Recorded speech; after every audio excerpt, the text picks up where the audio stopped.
গাছ লাগানোর আগে মাটি রেডি করাটা অনেক গুরুত্বপূর্ণ।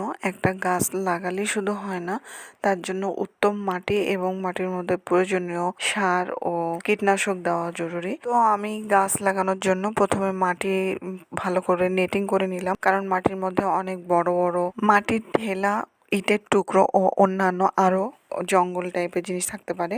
তো আমি মাটি নেট করে নেওয়ার পর সেখানে আমি আমার নিজের হাতের তৈরি বাড়িতেই করে ফেলেছিলাম কোকোপিট এবং ডিমের গুঁড়ো মিক্সড করে নিলাম খুব ভালো করে। টবের মধ্যে এগুলো দিলে গাছটা খুব সুন্দর করে বেঁচে থাকে।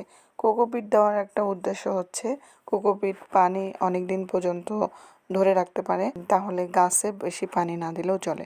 তো আমি এখানে বোতল কাটিং করে নিয়েছিলাম এবং বোতলের ড্রেনিং সিস্টেমগুলো ঠিক থাকতে হবে, যাতে অতিরিক্ত পানি ঝরে যায়, না হলে সেগুলো গাছের জন্য অত্যন্ত ক্ষতিকর। তো এই যে আমার বোতলের মধ্যে আমি আমার মিক্সড করা মাটিগুলো দিয়ে দিচ্ছি গাছ লাগাবো বলে।